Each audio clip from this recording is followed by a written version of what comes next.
kepada teman-teman semua sebenarnya kualitas itu apa sih? Apa yang ada di benak teman-teman semua jika mendengar kata kualitas seperti itu? Mungkin ada yang mau memberikan tanggapan? Oke, izin menunjuk ya Bu ya. Biasanya teman-teman ini Oh, malu-malu.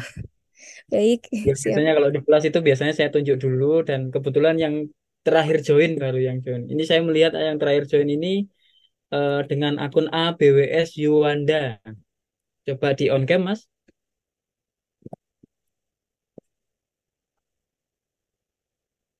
Fadias Nur Ahmadi bisa unmute. Ya, Yuwanda bisa unmute. Eh, ya Pak, permisi. Oke. Nah, coba direspon Bu Yufi. Tadi kualitas adalah apa? Kualitas di perangkat lunak ya. Hmm, kualitas. Mohon maaf Pak, Kira-kira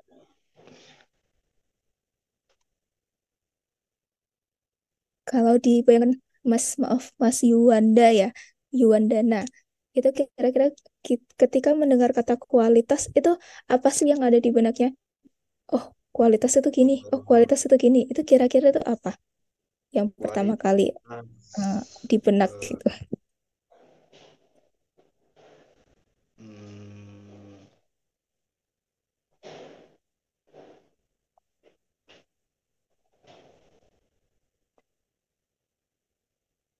Mungkin taraf kah atau apa gitu? uji coba gitu, kayak menguji coba kualitas itu. Oh, boleh. Terima kasih atas apa ya pendapatnya. Ya, Berarti mohon maaf. pada saat pertama kali mendengar kata kualitas itu adalah, oh, ini harus dilakukan uji coba nih untuk membuktikan kualitasnya, begitu ya. Ya Bu. Siap. Lalu mungkin apakah ada lagi? Terima kasih Mas Iwanana. Sama-sama Bu. Mohon maaf Bu. Iya, selanjutnya mungkin apa ada lagi yang ingin memberikan pendapat?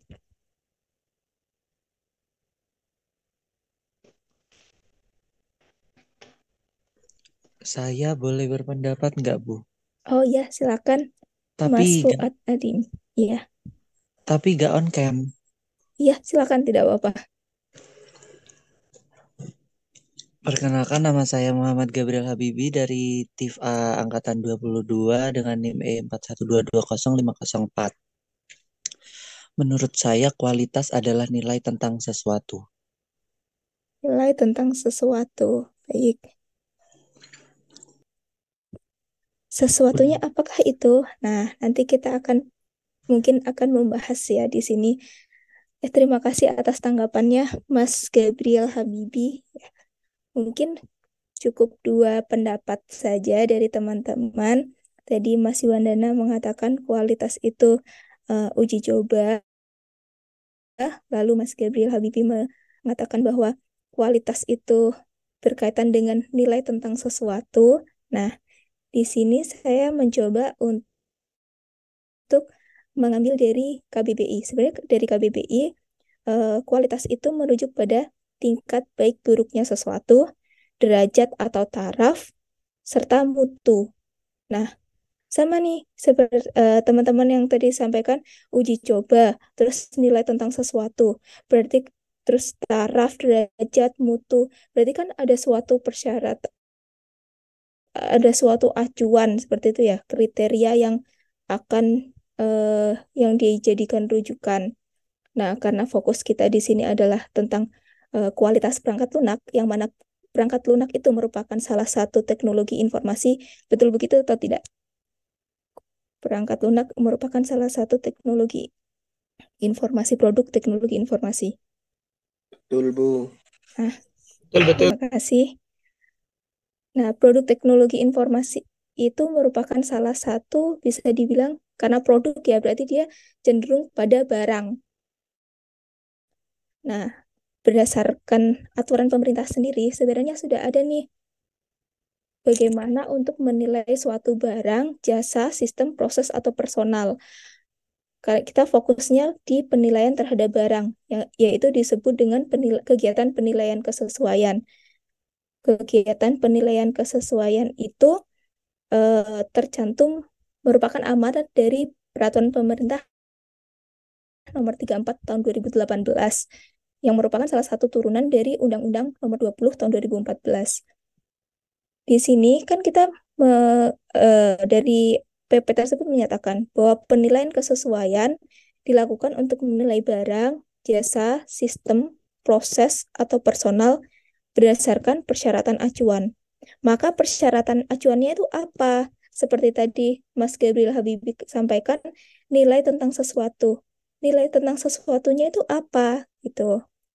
Di PP itu juga menjelaskan persyaratan acuannya itu dapat ditetapkan dalam Standar Nasional Indonesia yang ditetapkan oleh Badan Standarisasi Nasional, lalu Peraturan Menteri atau Peraturan Kepala Lembaga Pemerintah Non-Kementerian, ketentuan yang termuat dalam keberterimaan terhadap hasil penilaian kesesuaian secara timbal balik, dan juga standar atau persyaratan acuan lain yang diperlukan untuk kepentingan nasional. Kurang lebih, persyaratan acuannya itu dapat merujuk pada 4 hal ini. Lalu, di kegiatan penilaian kesesuaian untuk menentukan kualitas itu, apa saja sih kegiatan yang dilakukan? Nah, ternyata dari PP itu juga sudah menjelaskan penilaian kesesuaian dilakukan melalui kegiatan yang pertama, yaitu pengujian, inspeksi, dan atau sertifikasi. Kurang lebih untuk awalnya seperti itu. Kenapa latar belakang kita melakukan kualitas pengujian terhadap perangkat lunak, ternyata itu ada amanatnya seperti itu. Di sini saya akan memberikan beberapa contoh standar nasional Indonesia yang telah ditetapkan oleh BSN terkait dengan persyaratan acuan yang tadi. Di sini ada ISO 15408 tentang keamanan informasi, keamanan siber, dan proteksi privasi terkait kriteria evaluasi untuk keamanan TI. Nah, kita mungkin akan membahas lebih dalam terkait ISO ini, karena ISO ini nanti akan dijadikan sebagai acuan kriteria kita pada saat melakukan evaluasi, dan juga nanti ada salah satu ISO lagi, yaitu ISO 18405 yang berisi tentang metodologi untuk mengevaluasi. Selain itu di sini juga ada ISO 19790 terkait persyaratan keamanan untuk modul kriptografi. Lalu ada juga ISO 27001 terkait persyaratan pada sistem manajemen keamanan informasi, ISO 17025 untuk persyaratan umum kompetensi laboratorium pengujian dan laboratorium kalibrasi, serta ISO IC 17065 tentang persyaratan untuk lembaga sertifikasi produk, proses, dan jasa. Dan ini masih banyak lagi ya SNI yang dapat dijadikan sebagai persyaratan acuan. Ini saya hanya memberikan beberapa contoh, dan mungkin contoh-contoh ini yang cukup erat nanti kita gunakan seperti itu. Nah, selanjutnya di slide sebelumnya dijelaskan bahwa kegiatan penilaian kesesuaian itu meliputi kegiatan pengujian, inspeksi, dan sertifikasi. Nah, sebenarnya apa sih kegiatan pengujian itu?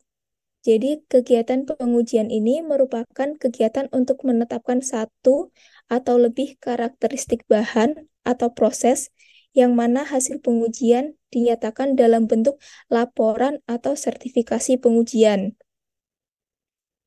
Nah, selanjutnya, untuk inspeksi merupakan kegiatan pemeriksaan terhadap barang, jasa, proses, atau instalasi atau setiap rancangannya, serta penentuan kesesuaiannya terhadap persyaratan tertentu yang mana hasil inspeksi dinyatakan dalam bentuk laporan atau sertifikasi inspeksi. Dan yang terakhir, yaitu kegiatan sertifikasi, merupakan rangkaian kegiatan penilaian kesesuaian yang berkaitan dengan pemberian jaminan tertulis bahwa, barang, jasa, sistem, proses, atau personal telah memenuhi standar atau regulasi yang mana hasil sertifikasi dinyatakan dalam bentuk sertifikat kesesuaian. Nah, ternyata sertifikat kesesuaian ini itu dapat diperoleh berdasarkan dari laporan audit, laporan pengujian, ataupun laporan inspeksi, seperti itu.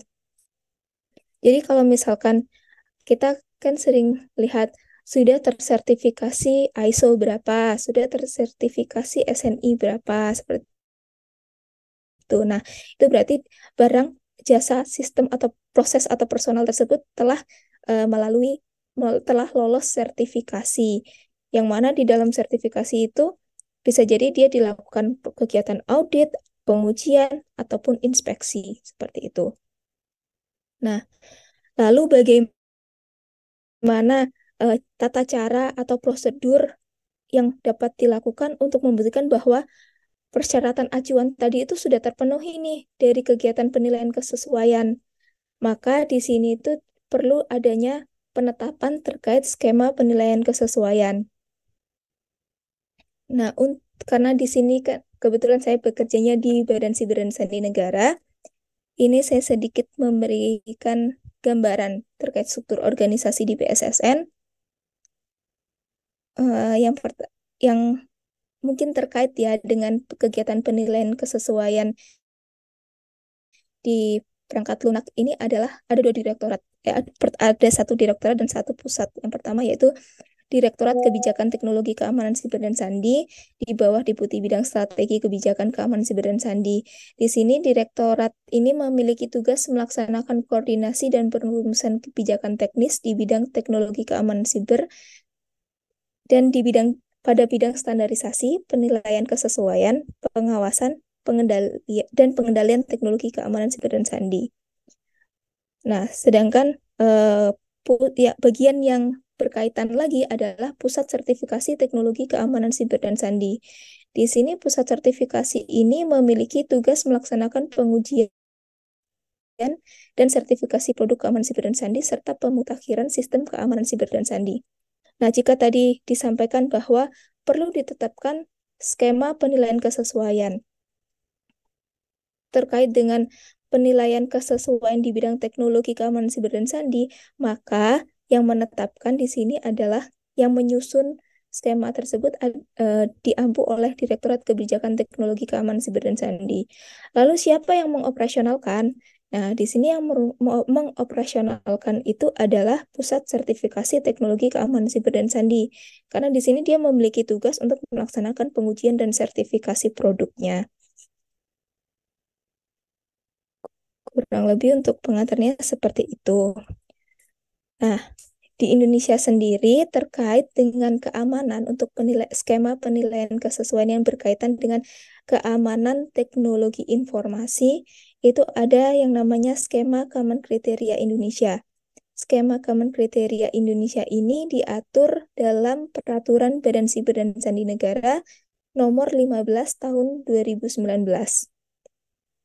Nah, di sini apa sih skema Common Kriteria Indonesia atau SCCI itu?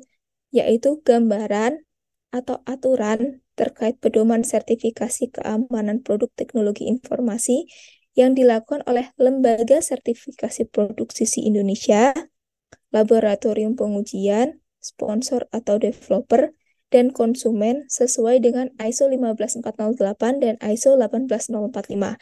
Tadi seperti yang saya sampaikan di awal, ISO ini merupakan salah satu persyaratan acuan untuk evaluasi keamanan produk TI. Dan ISO 18045 ini merupakan metodologi yang digunakan. Nah, skema Common Kriteria Indonesia. Lalu Common Kriteria itu apa? Common Kriteria itu sendiri merupakan standar internasional yang digunakan oleh negara-negara yang tergabung dalam Common Criteria Recognition Arrangement atau CCRA sebagai pedoman dalam melakukan evaluasi keamanan produk TI. Loh, tapi kan saya belajarnya tentang kualitas perangkat lunak. Kenapa di sini cenderungnya ngomonginnya produk TI? Nah, Sebenarnya produk teknologi informasi ini berdasarkan definisi dari Perban 15 itu sendiri, itu terdiri dari perangkat lunak dan atau perangkat keras yang menyediakan fungsionalitas dan dirancang untuk digunakan atau diintegrasikan dalam sistem teknologi informasi. Jadi waktu kita membicarakan perangkat lunak, nah ini tuh kita bisa masuk menggunakan kriteria ini yang dapat kita jadikan acuan untuk menjamin mungkin memberikan keyakinan bahwa perangkat lunak yang kita misalkan kita sebagai developer yang kita develop ini sudah aman atau memiliki kualitas yang baik sesuai dengan standar acuan seperti itu. Untuk selanjutnya, kenapa kita menggunakan skema Common Criteria Indonesia? Jadi ternyata sejak tahun 2019, tepatnya di tanggal 31 Januari 2019, di sini Indonesia itu telah tergabung dan diterima menjadi anggota dari CCRA. Nah, anggota dari CCRA itu sendiri di sini ada 31, yang mana ada dua kelompok ini sebagai authorizing member dan juga consuming member. Di sini ada mohon maaf, ini pada tahun 2023, awalnya di tahun 2019 hanya ada 17 negara yang tergabung sebagai authorizing dan 14 negara, tapi update terbaru di sini Polandia sudah menjadi anggota authorizing sehingga authorizing member menjadi 18 negara, sedangkan consuming membernya menjadi 13 negara. Nah, sebenarnya Indonesia itu berpeluang atau tidak sih menjadi authorizing member? Kita berpeluang dan dengan memenuhi beberapa persyaratan. Untuk persyaratannya harus dilakukan peninjauan oleh anggota CCRE ataupun harus lembaga sertifikasi produknya sudah menerapkan dan sudah sesuai dengan ISO 17065, laboratorium pengujiannya juga sesuai dengan standar internasional, seperti itu. Kelebihan dan kekurangannya menjadi authorizing dan consuming member itu apa sih? Nah, kalau untuk consuming member itu adalah negara-negara yang menerapkan skema common criteria, namun hanya berlaku di negara itu saja. Berbeda dengan negara yang authorizing member. Jadi negara authorizing member ini dia menerapkan skema common criteria tapi dapat diakui secara global. Jadi misalkan Jepang sudah mengeluarkan sertifikat common criteria, dia tidak perlu melakukan, misal developernya itu tidak perlu melakukan pengujian kembali di negara misalkan Amerika, tidak perlu karena sudah disertifikasi oleh Jepang, berarti ini sesama negara authorizing nih, sudah terpercaya seperti itu. Nah, sedangkan untuk negara consuming member, dia hanya bisa mengakui negara authorizing member, sedangkan sertifikat yang dia keluarkan itu masih berlaku secara nasional karena dia menggunakan skema secara nasional, yaitu untuk di Indonesia kan tadi namanya SCCI. Ya, SCCI itu hanya berlaku untuk di negara Indonesia saja, seperti itu. Sedangkan pada saat dia harus ke negara, misalkan di sini negara apalagi Prancis, misalkan dia harus ke Prancis, iya berarti nanti akan ada harus melakukan sertifikasi lagi karena apa penilaian kesesuaian atau sertifikasi yang dilakukan itu menggunakan skema negara Indonesia dan status kita sebagai consuming member. Jadi kita hanya sebagai konsumennya saja seperti itu. Nanti teman-teman dapat melihat informasi lebih lanjutnya di halaman berikut ya, di commoncriteriaportal.org. Nah, selanjutnya kan tadi sudah dijelaskan bahwa Indonesia itu memiliki skema penilaian kesesuaian yang disebut dengan SCCI. Di sini ada 3 penyelenggara SCCI. Yang pertama yaitu Komite Skema, lalu lembaga sertifikasi produk, dan juga laboratorium pengujian. Nah, kita bisa melihat di bagian ini. Serta untuk pelayanan sertifikasi Common Kriteria Indonesia itu ada 3 juga. Pertama, melakukan permohonan sertifikasi sisi Indonesia, yang mana itu dilakukan oleh sponsor atau developer kepada LS Pro. Lalu pelaksanaan evaluasi TOE atau PP yang dilakukan oleh laboratorium pengujian, serta penetapan keputusan sertifikasi oleh lembaga sertifikasi produk. Di sini, apa sih lembaga sertifikasi produk itu? Nah, lembaga sertifikasi produk itu merupakan lembaga yang menyelenggarakan sertifikasi. Karena kita di sini menggunakan SCCI, berarti lembaga yang menyelenggarakan sertifikasi berdasarkan skema Common Kriteria Indonesia. Sedangkan laboratorium pengujiannya sama, yaitu laboratorium pengujian yang menggunakan skema Common Kriteria Indonesia. Terus misalkan, apakah bisa laboratorium pengujian, misalkan laboratorium pengujian fisika menyelenggarakan SCCI? Ya, memungkinkan, tapi itu sudah di luar ruang lingkupnya dia kan, gitu. Karena ruang lingkupnya di sini adalah keamanan teknologi informasi. Tapi jika nanti ada penambahan ruang lingkup dari laboratoriumnya dan ada ruang lingkup untuk keamanan teknologi informasi dan dia menerapkan skema Common Kriteria, maka itu sangat memungkinkan. Untuk saat ini, lembaga sertifikasi produk di Indonesia itu ada satu dan memang hanya satu karena bersifat tertutup, yaitu diampu oleh pusat sertifikasi tadi, pusat sertifikasi teknologi keamanan siber dan sandi. Sedangkan laboratorium pengujiannya juga baru satu, padahal laboratorium pengujian ini memungkinkan untuk dibuka oleh pemerintah maupun swasta seperti itu. Jadi untuk laboratorium pengujian itu bersifatnya terbuka karena bisa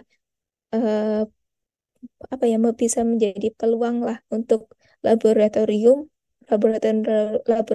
yang di bidang teknologi yang ingin membuka ruang lingkup di bidang keamanan teknologi informasi. Nah, di sini pada saat kita nanti akan layanan-layanan yang untuk sertifikasi sisi, nanti di sini ada target of evaluation atau TOE dan juga protection profile. Nah, nanti untuk definisinya akan saya sampaikan pada slide berikutnya. Pada saat kita pada tahapan pertama, permohonan sertifikasi sisi Indonesia dari sponsor atau developer kepada lembaga sertifikasi produk. Nah, apa saja persyaratan permohonan sertifikasinya? Ini ada beberapa persyaratan. Yang pertama yaitu formulir permohonan sertifikasi TOE, lalu yang kedua dokumen security target, yang ketiga evaluation project proposal, yang keempat surat pernyataan dokumen penilaian awal ST ini security target tadi, dan kecukupan bukti evaluasi dari laboratorium pengujian yang berlisensi serta TOE. Kenapa di sini ada laboratorium pengujian yang berlisensi? Nah, karena tadi saya menyampaikan bahwa laboratorium pengujian itu bersifatnya terbuka, jadi tidak hanya untuk dari pemerintah saja.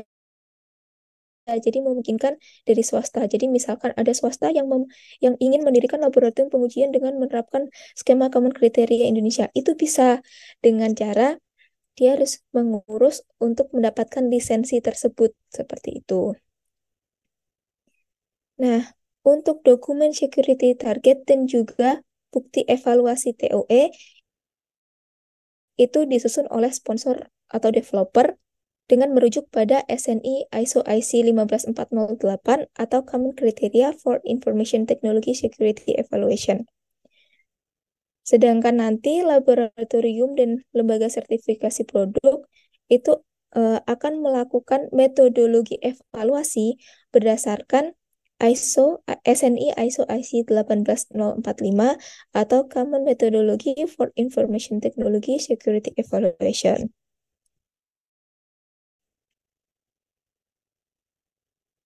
Nah, di sini pelaksana itu kan tadi sudah mengajukan permohonan sertifikasi. Di tahapan keduanya adalah pelaksanaan evaluasi TOE. Apa saja sih pelaksanaan evaluasi TOE?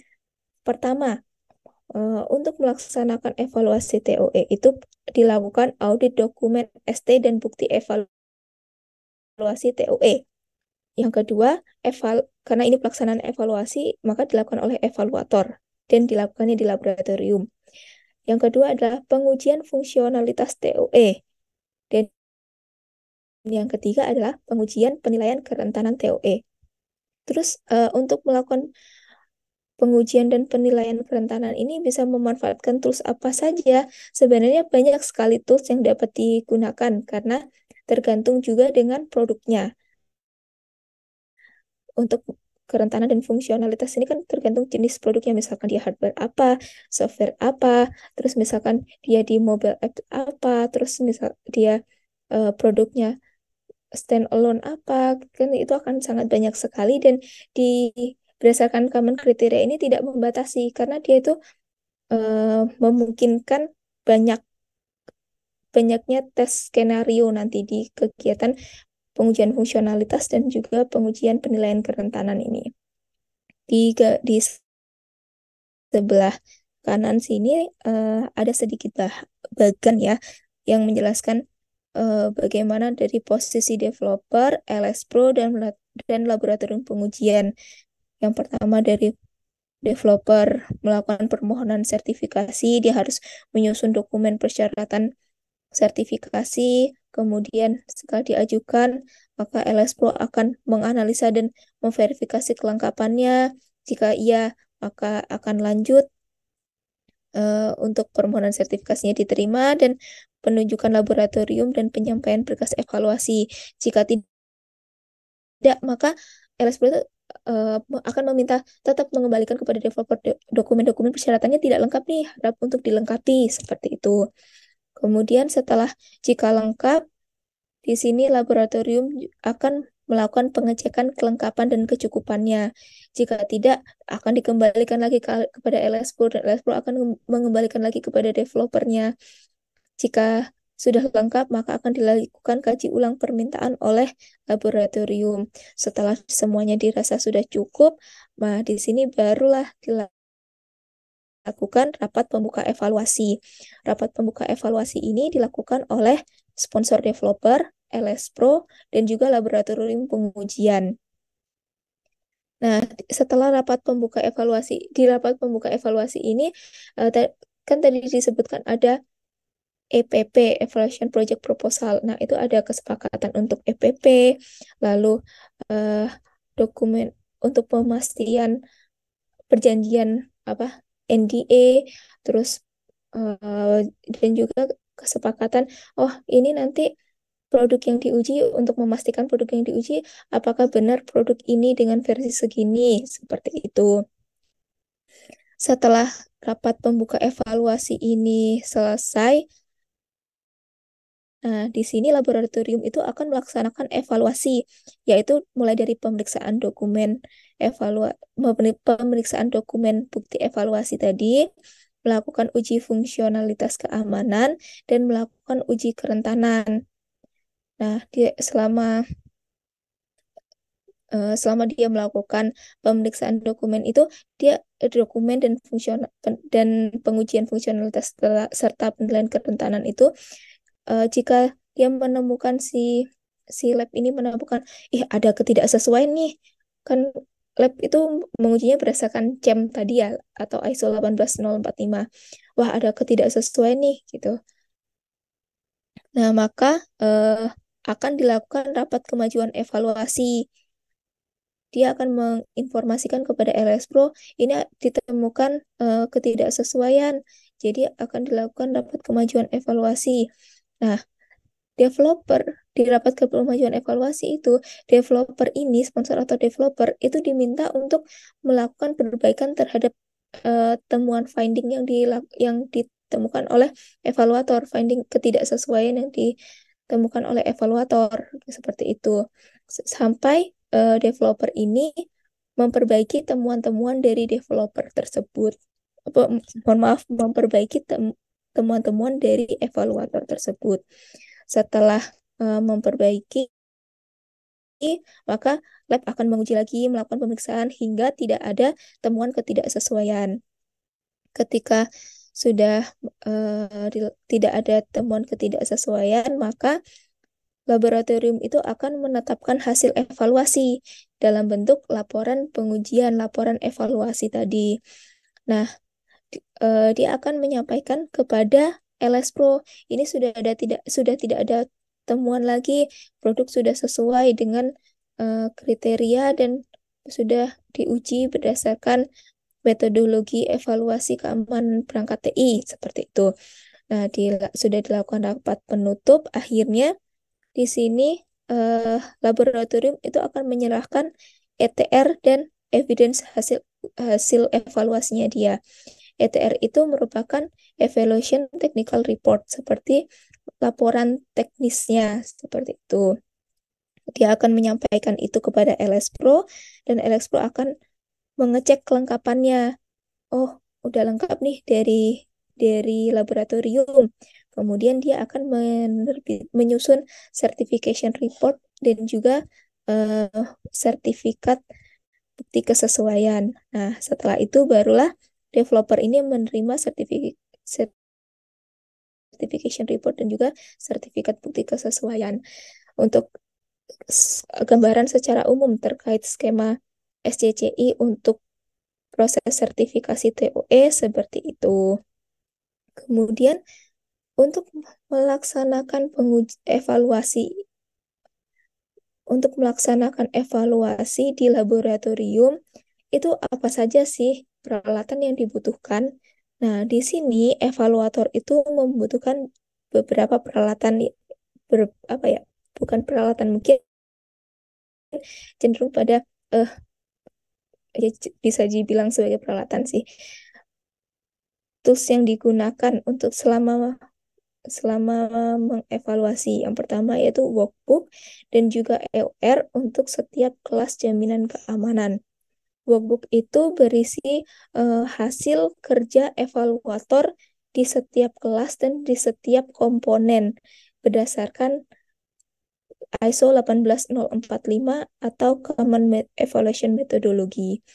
Terus selanjutnya yang tadi, di sini laboratorium akan menyusun Evaluation Technical Report atau ETR. Nah, di sini evaluator juga akan menyusun test plan untuk pengujian fungsionalitas TOE dan juga untuk test plan pengujian penilaian kerentanan. Jadi, di sini nanti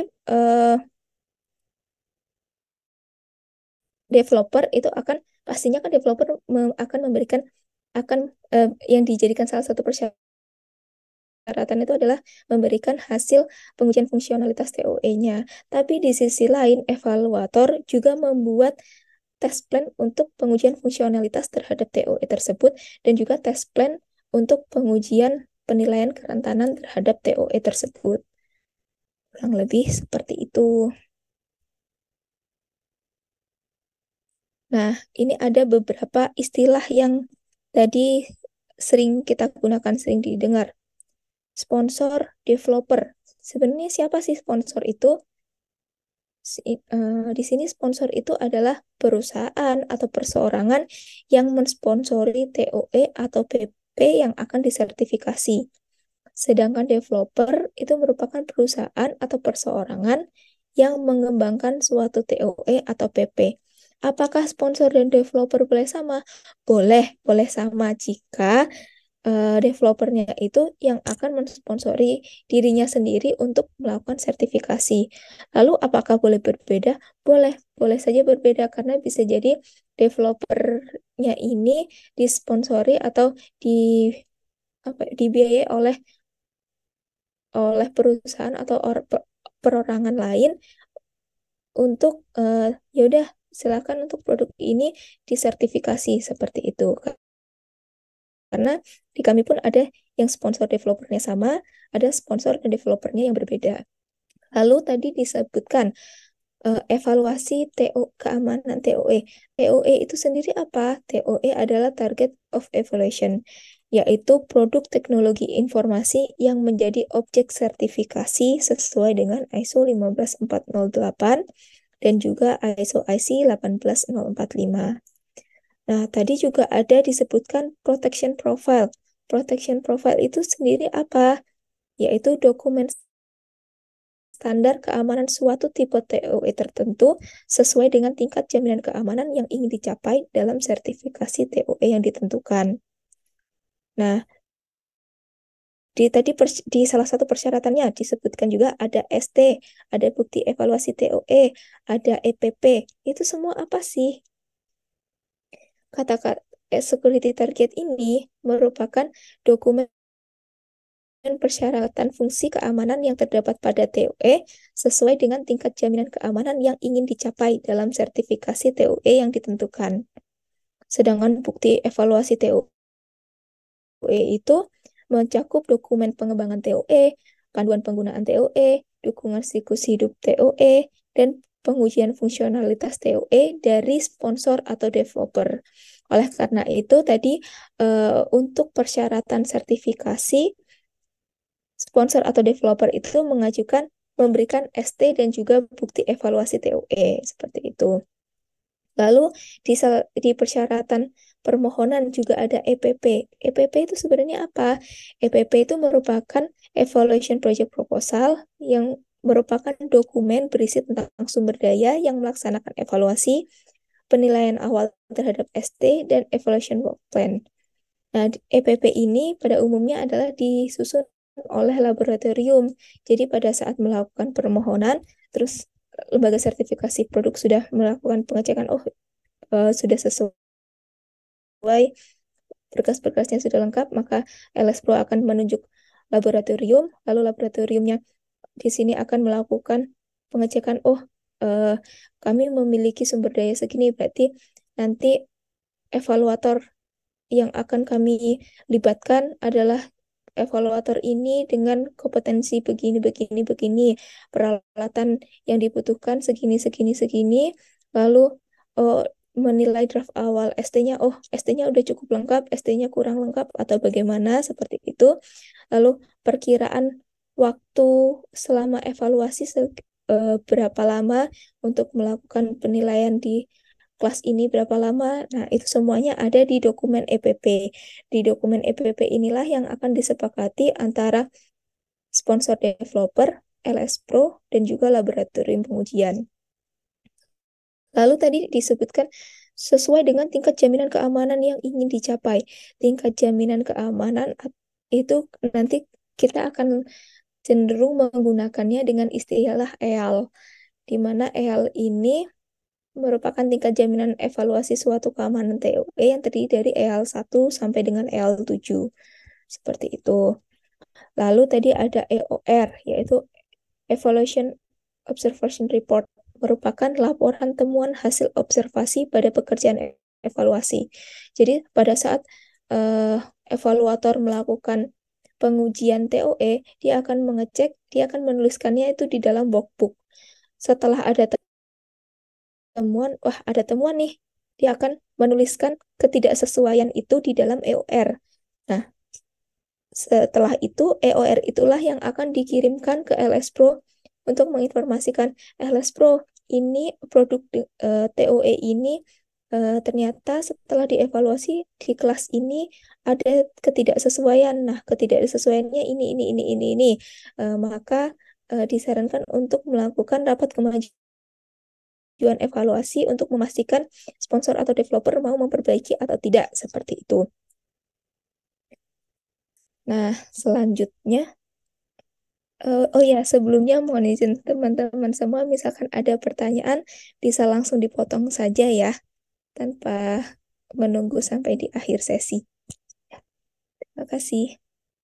Kemudian selanjutnya di sini saya akan menjelaskan tentang Security Functional Requirement atau SFR. Nanti kita akan sering mendengar kata istilah SFR selama kita belajar mengenai evaluasi keamanan perangkat TI ini. Nah, untuk Security Functional Requirement ini merupakan salah satu kriteria untuk keamanan evaluasi yang dijelaskan dalam sisi part bagian 2 atau ISO 15408 bagian 2. Nah, SFR ini berisi daftar komponen fungsional keamanan untuk evaluasi keamanan. Dia ada 11 kelas. Yang pertama yaitu Functional Security Audit atau FAO, Functional Communication atau FCO, Functional Cryptographic Support atau FCS. Nah, dan lain sebagainya ini yang jumlahnya ada 11. Ini sebenarnya apa saja sih? Untuk FAO sendiri, itu merupakan persyaratan audit keamanan yang melibatkan perekaman, penyimpanan, dan analisis informasi yang terkait dengan aktivitas keamanan. Jadi misalkan kita memiliki perangkat lunak, nah nanti itu misalkan di perangkat lunak kita memiliki memiliki fungsi untuk melakukan perekaman terhadap log atau log, entah itu username atau password yang login atau sejenisnya. Nah, itu kan ada perekaman di situ ya, dan penyimpanan log itu. Nah, di sini kita harus mengamankan di sini ya. Sepertinya bocor Bu itu. Iya, siap. Bertanya Bu, Iya, kalau teman-teman belum ada pertanyaan mungkin saya Bu, karena memang ini saya juga belajar juga hal yang baru. siap Bapak. Yeah. Enggak, bukan ujian skripsi atau tesis ya Bu ya. Memang purely saya kepengen tahu Bu. Oh iya, baik. Ya. Yang ya sambil teman-teman juga nanti kalau ada pertanyaan bisa raise hand, bisa on cam kalau bisa dan bisa disampaikan atau bisa kalau malu-malu bisa ditulis di chat ya teman-teman ya. Oke, baik Bu Yufi, terima kasih tadi paparannya menarik sekali ya karena memang jujur itu sebentar ada bocor yang bisa mute dulu. Yap. Saudara Gandias bisa di mute dulu ya Mas ya. Halo. Mute dulu deh. Oke.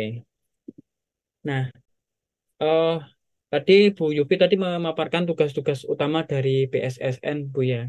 Ya, Pertanyaan saya yang pertama itu, apakah semua aplikasi itu yang sudah dibuat itu harus disertifikasi oleh BSSN? Biasanya aplikasi-aplikasi seperti apa yang harus disertifikasi oleh BSSN, Bu? Itu saja mungkin, Bu. Monggo direspon dulu. siap. Terima kasih Bapak. Mohon izin, sebenarnya untuk kegiatan penilaian kesesuaian itu kan bukan merupakan kegiatan yang bersifat mandatori atau berkewajiban. Nah, tapi khususnya untuk teknologi informasi yang digunakan untuk sektor vital, apalagi di sini kan sudah ada Perpres IIV. Nah, di Perpres IIV itu ada kewajiban uh, cenderung mewajibkan bahwa segala perangkat teknologi informasi atau yang digunakan oleh sektor-sektor IIV itu sudah memenuhi standar kriteria keamanan seperti itu.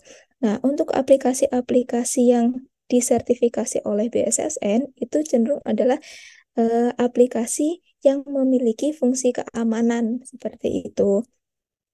Kalau untuk contohnya saja, beberapa produk yang sudah masuk ke kita itu pertama itu ada aplikasi file encryption seperti itu. Lalu juga ada aplikasi untuk ini perangkat pembaca KTP elektronik itu sempat masuk tapi masih belum proses sertifikasi, tapi melainkan masih proses audiensi awal dengan LS Pro seperti itu. Lalu juga ada sebenarnya perangkat-perangkat lunak lainnya, perangkat-perangkat yang memiliki semua perangkat lunak yang memiliki fungsi keamanan itu bisa disertifikasi. Nah, untuk saat ini tidak ada kewajiban untuk dilakukan sertifikasi karena memang sifatnya adalah voluntary, bukan mandatory, seperti itu. Nah, kecuali untuk perangkat yang digunakan di sektor IIV, nah itu baru yang diprioritaskan untuk disertifikasi seperti itu. Karena kan untuk perangkat yang digunakan sektor IIV kan pasti memiliki tingkat risiko yang tinggi ya. Jadi harus dipastikan keamanannya seperti itu. Oke, boleh izin menambah pertanyaan, Bu? Karena Ya, silakan. ya, yang IIV yang termasuk IIV itu bisa dijelaskan lebih detail mungkin, Bu? Oh Kayak ya, baik. contohnya gitu biar teman-teman punya gambaran. Sebenarnya saya juga pengen tahu juga sih, Bu, belum tahu. Ya, sebentar. Mungkin saya buka perpresnya.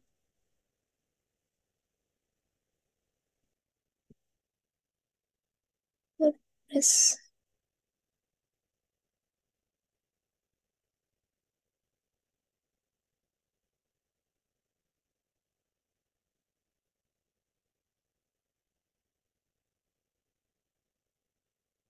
Nah, jadi di sini sebenarnya sudah ada peraturan Presiden nomor 82 tahun 2022 tentang pelindungan infrastruktur informasi vital.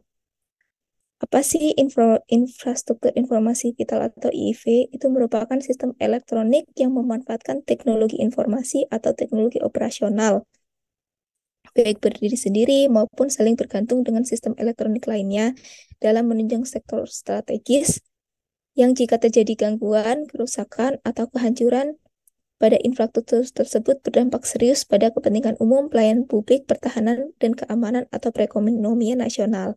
Nah, tapi mungkin di sini ada standar yang berbeda untuk teknologi informasi dan teknologi operasional. Kalau untuk keamanan teknologi informasi tadi saya menyampaikan menggunakan ISO 15408, untuk teknologi operasional ini akan menggunakan IC 62443 seperti itu. Nah, untuk istilah dan definisi sistem elektroniknya sendiri juga sebenarnya sudah ada di dalam Perpres ini. Lalu apa saja yang menjadi lingkup dari sektor-sektor IIV itu? Jadi misalkan di sini sektor IIV itu ada administrasi pemerintahan, energi dan sumber daya mineral, transportasi, keuangan, kesehatan, teknologi informasi dan komunikasi, pangan, pertahanan, dan sektor lain yang ditetapkan oleh Presiden, seperti itu. Jadi misalkan ada sistem elektronik atau perangkat yang akan digunakan di administrasi pemerintahan. Nah, maka sebaiknya dia itu harus perangkat tersebut harus disertifikasi untuk menjamin keamanannya. Sebenarnya ada di pasal mana sih yang menyebutkan bahwa harus sesuai dengan standar? Di sini ada di pasal 9.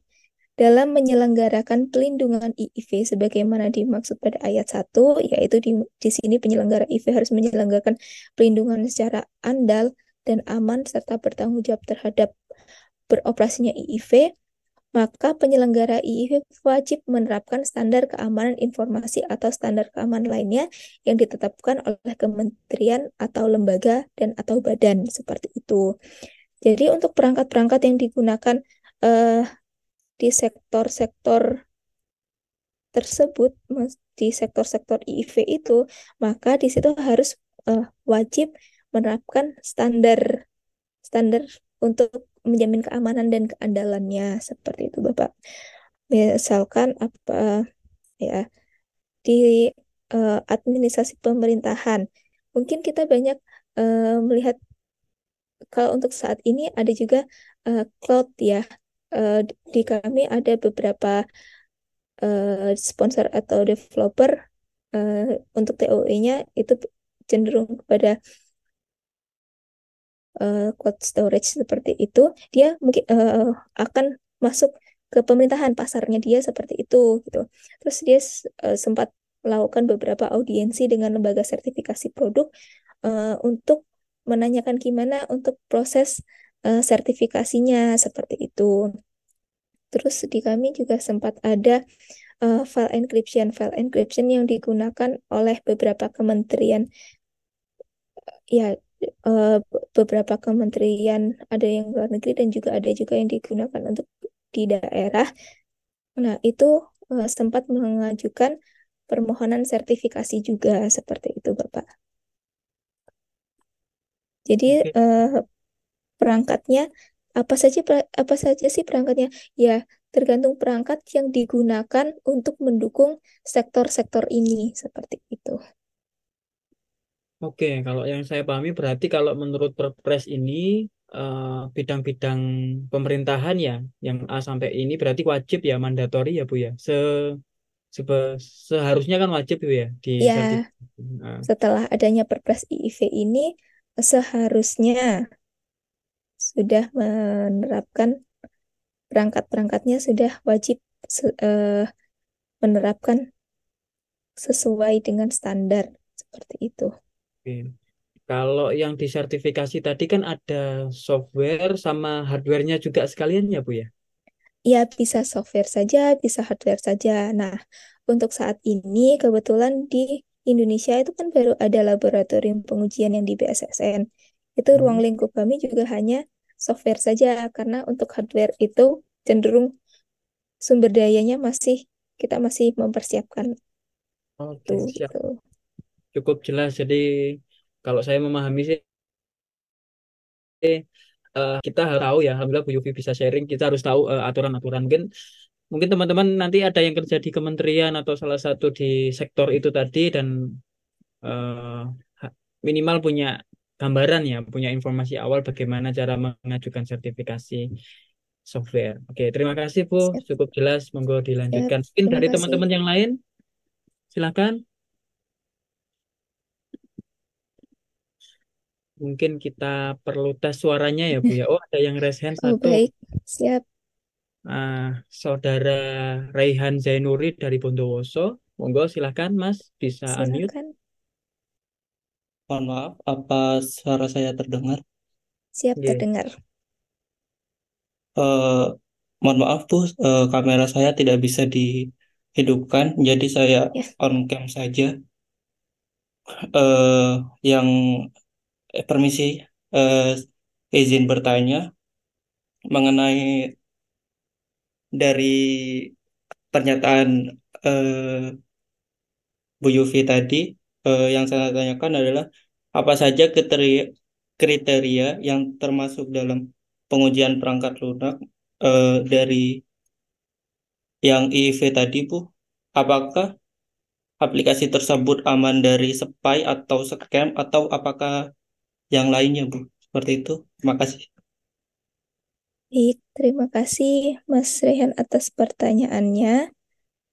Sebenarnya jawabannya ada di slide berikutnya. Bentar ya. Nah, di sini saya menjelaskan ada beberapa komponen fungsional keamanan. Jadi eh, ada 11 komponen fungsional keamanan ini yang tidak harus seluruhnya ada, tapi untuk keamanan perangkat perangkat teknologi informasi ataupun perangkat lunak itu pasti ada yang memiliki fungsional keamanan tersebut. Nah, yang kita uji di sini ada 6 kelas, yaitu kelas ASE, ADV, AGD, ALC, ATE, dan AVA. Terus kalau tadi Mas Rian bertanya, eh, untuk yang di sektor IIV itu apa saja? Sebenarnya sama saja semuanya untuk di seluruh sektor IIV maupun non-IIV itu yang kita lakukan adalah di 6 kelas ini. Nah, tapi tingkat kedalamannya mungkin akan berbeda, itu tergantung dengan EL-nya. Yang tadi saya sampaikan ada tingkat jaminan keamanannya. Ada EL1, EL2, EL3, EL4, EL5, EL6, sampai dengan EL7, seperti itu. Nah, apa saja sih di sini untuk di kelas ASE itu cenderung eh, untuk memastikan bahwa security targetnya kita itu memiliki identitas produk. Jadi cenderung ini pada dokumentasi ya. Jadi cenderung memiliki nama produk yang jelas, versinya apa, serta klaim fitur keamanannya itu seperti apa, dia konsisten dan tepat atau tidak. Nah, sedangkan di kelas ADV ini melakukan pengujian terhadap dokumentasi pengembangan produknya. Nah, si produk ini eh, apa kan waktu kita melakukan pengembangan perangkat lunak pasti kita akan melakukan perencanaan, terus kita akan membuat yang subsistem diagram seperti itu kan. Terus kita membuat use case. Nah, itu tuh masuk ke dalam kelas development ini. Kita memastikan bahwa secara pengembangan itu seperti ini. Nah, dokumentasi di kelas ADV ini itu akan nanti berpengaruh di kelas ATE ini. Nah, dokumentasi yang selanjutnya adalah tentang guidance dokumen. Di sini kan setelah aplikasi sudah jadi, kita membuat petunjuk penggunaan, petunjuk operasional. Itu kita cek juga, kita evaluasi juga apakah sudah sesuai, apakah konsisten, apakah sudah mendefinisikan seluruh peran pengguna.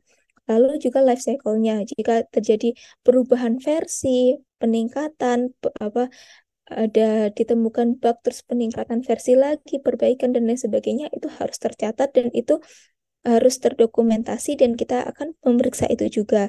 Nah, di kelas testing itu kita akan melakukan pengujian fungsionalnya, yaitu untuk menjamin bahwa TSF ini adalah TOE Security Function berperilaku sebagaimana yang dijelaskan dalam spesifikasi fungsional atau dan desain TOE, terus merepresentasikan implementasi dan memungkinkan keterusan SFR pada skenario pengujian. Nah, di sini kita akan melakukan menyusun tes plan pengujian yang untuk memastikan ini fungsionalitasnya sudah sesuai atau belum.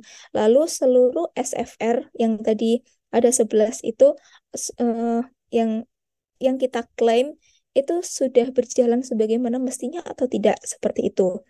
Nah, kemudian di kelas AVA itu kita melakukan penilaian untuk mengidentifikasi kerentanan.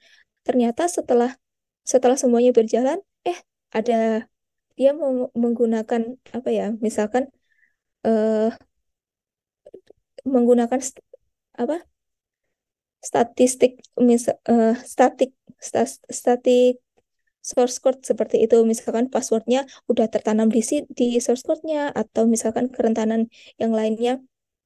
Oh, ternyata si aplikasinya itu bisa di obfuscate, terus bagian loginnya kita hilangkan, terus kita build lagi, terus kita bisa menghapus itu jadi bisa tanpa login seperti itu gitu.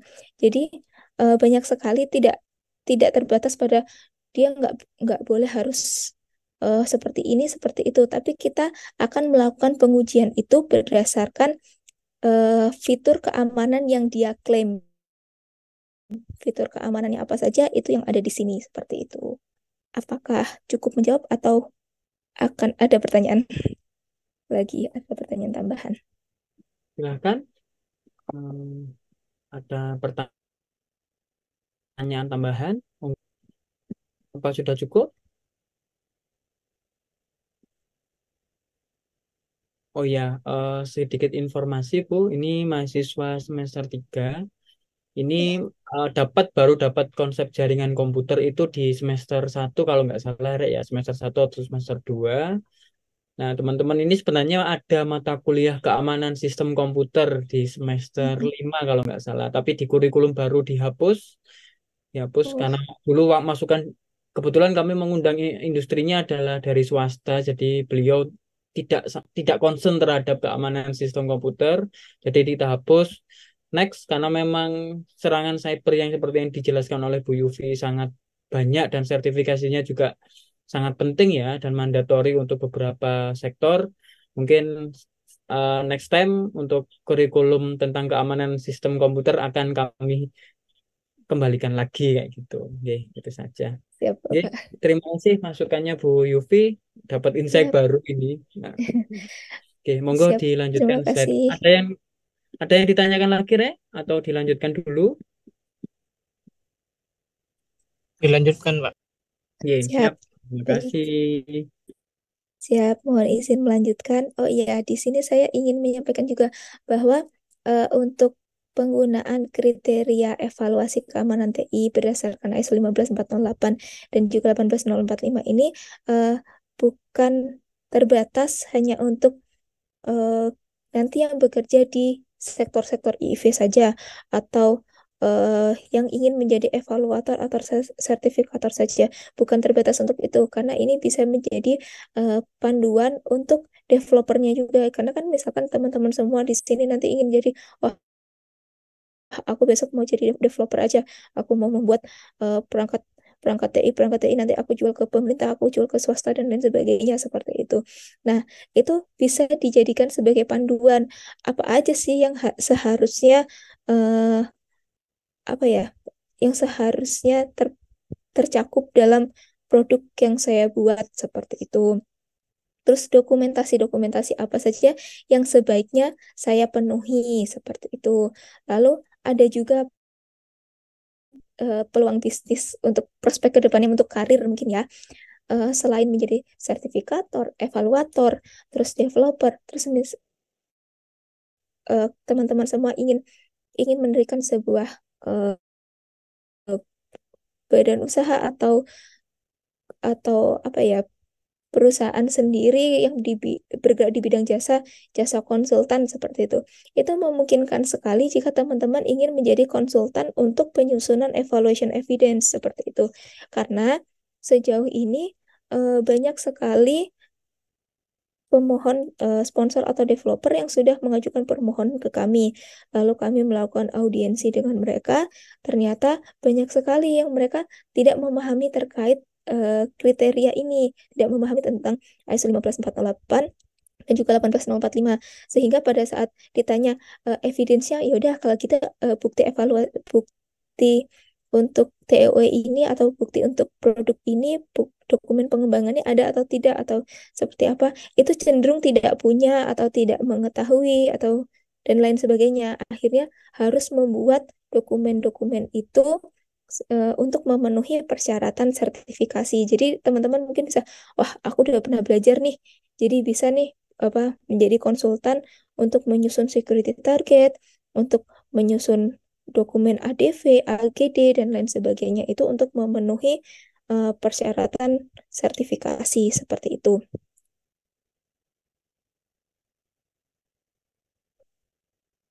Lalu di sini saya izin untuk melanjutkan. Oh ya, terkait dengan sekarang kan sudah ada undang-undang terkait pelindungan data pribadi. Nah, ternyata ada juga ISO tambahan yang menjelaskan komponen fungsional keamanan untuk mendukung privacy, yaitu ISO 19608. Jadi, untuk ISO 19608 itu berisikan persyaratan-persyaratan fungsional keamanan berdasarkan Common Kriteria atau ISO 15408 yang mendukung untuk keamanan privasi. Nah, keamanan privasi yang dijadikan rujukan itu adalah framework privasi berdasarkan ISO 29100. Nah, jadi kalau misalkan teman-teman mau membuat aplikasi yang sekalian untuk melindungi data pribadi, tapi ternyata komponen fungsional keamanannya tidak ada nih di ISO 15408. Nah, itu bisa juga merujuk di ISO 19608 karena di situ ada juga nama untuk di sini kan kelasnya cenderung FAU, FCO dan lain sebagainya. Tapi kalau dari ISO tersebut itu nanti ada FPFV seperti itu. FPFV apa FPFV untuk penghapusan, FPFV untuk seleksi, terus untuk FPFV untuk konvensi konvensi seperti itu. Nanti mungkin itu bisa digunakan juga selain 15408 ini.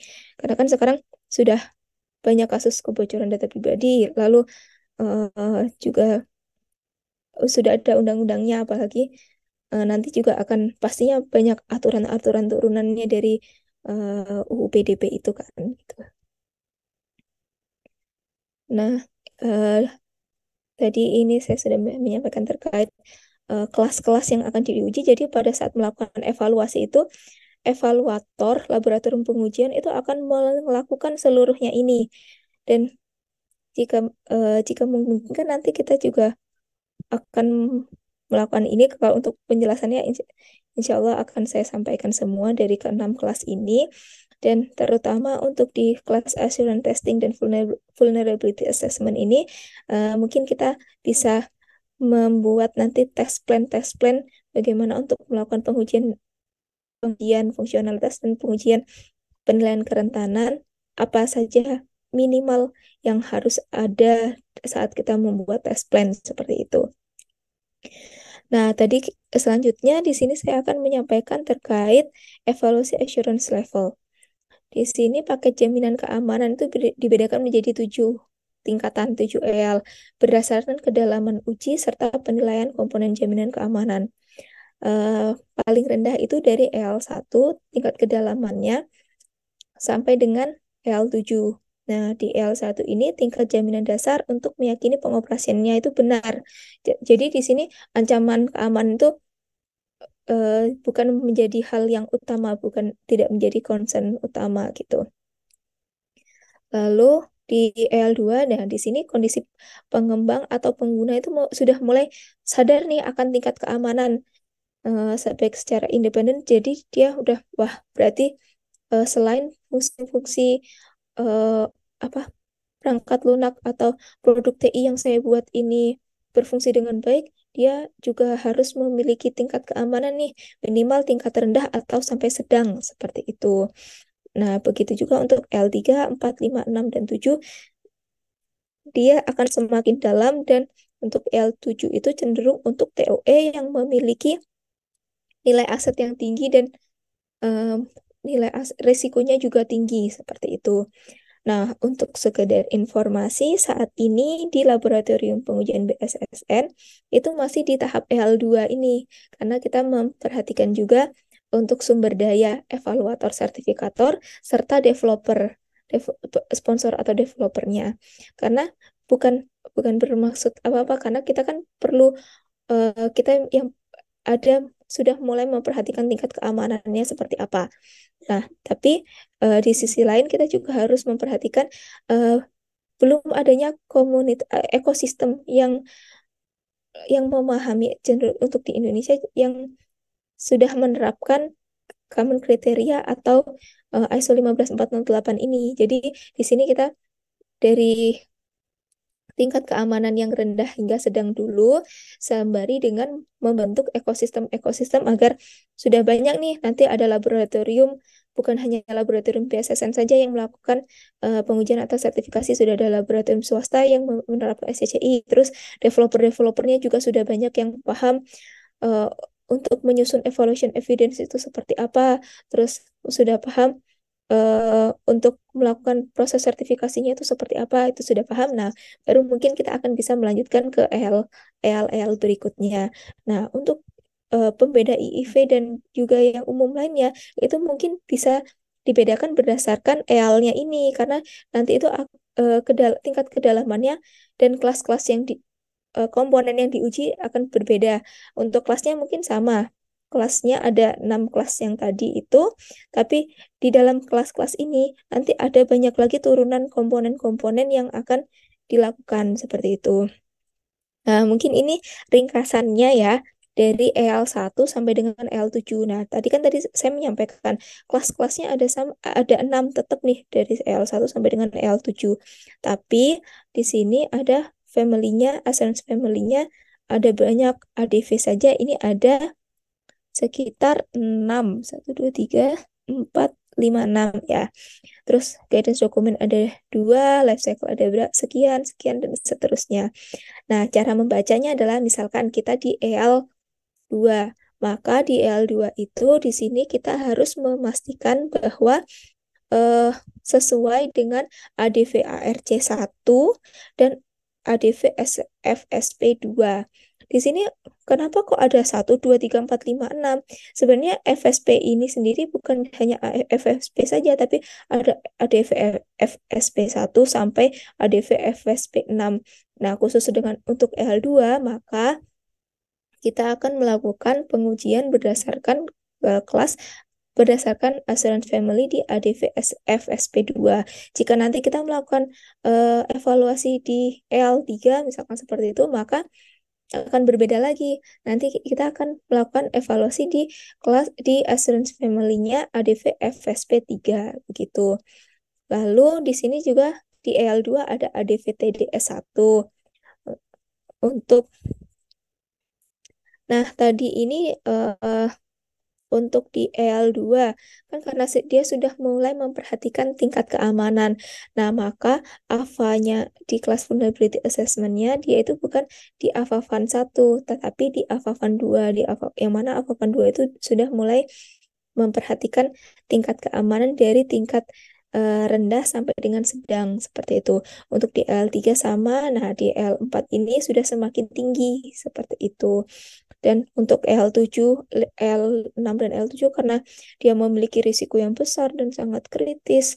Nah, dia harus memenuhi asuransi family di AVA-FAN 5 sampai AVA-FAN 6 seperti itu. Nah, untuk yang kosong-kosong ini apakah memang tidak dilakukan atau bagaimana? Ya, benar. Jadi, misalkan di EL4 itu ada ADV, perlu dilakukan pengujian di ADV IMP 1. Di EL2 tidak perlu dilakukan itu. Loh, kenapa seperti itu? Iya, karena di EL4 kan tadi tingkat pengujiannya semakin dalam. Jadi dia ada tambahan komponen-komponen yang harus diuji. Seperti itu.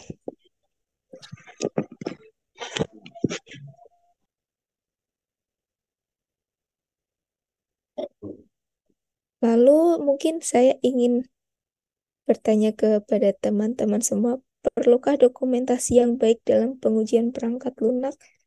Apakah ada yang mau memberikan pendapat?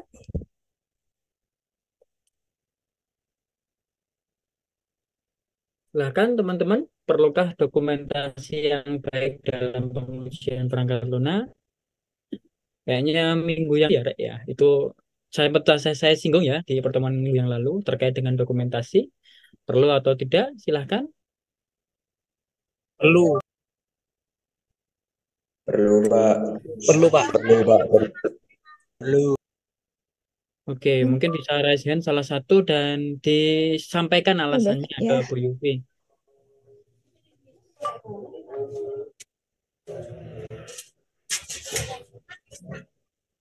mungkin ada yang berkenan menyampaikan alasannya kenapa perlu dokumentasi yang baik. Oke, mungkin Mas Rahmatullah golongan C.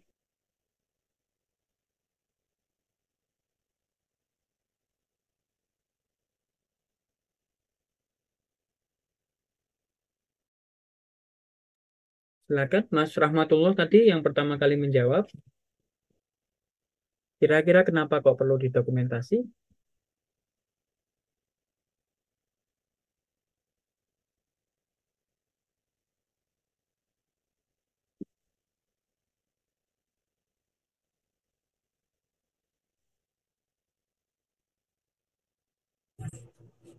Perlu Pak. Ya, kira-kira kenapa? Untuk mengetahui untuk mengetahui kualitas perangkat lunak itu baik atau tidaknya. Jadi itu didokumentasikan untuk mengetahui baik atau tidaknya secara runtut. Menurut saya gitu, Pak.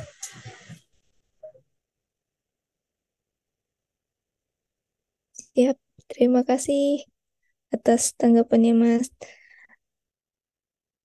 Untuk kalau dari sebagian besar yang tadi menjawabnya perlu. Ya, itu memang pasti kita semua sadar bahwa itu perlu. Dan harapannya di sini adalah pada saat teman-teman nanti membuat perangkat lunak, itu dapat menyusun dokumentasi itu dengan baik. Karena berdasarkan pengalaman yang saat ini pernah saya alami di laboratorium maupun lembaga sertifikasi produk, setiap yang melakukan permohonan sertifikasi atau evaluasi produk itu cenderung tidak memiliki dokumentasi. Bahkan baru membuat pada saat melakukan permohonan sertifikasi itu. Jadi mereka meminta, ya sudah kalau begitu dokumentasi yang diperlukan seperti apa biar kami buatkan karena kami tidak memiliki. Bahkan yang kasihan lagi adalah misalkan dari sektor pemerintahan dia mau melakukan sertifikasi yang dibuat oleh developernya, berarti si kementerian atau lembaga ini sebagai sponsor dan ada developernya sendiri. Dan ternyata developernya itu, wah ini saya sudah melakukan pengembangan dari developer sebelumnya. Nah, developer sebelumnya itu tidak memberikan dokumentasi itu. Jadi wah ini saya sudah tidak tahu, udah dapat terimanya jadi seperti ini. Nah itu sudah susah sekali dan akhirnya ya gimana kita bisa memastikan keamanannya, dokumentasinya saja tidak ada seperti itu. Bahkan eh, untuk dan cenderungnya itu tidak ada NDA ya.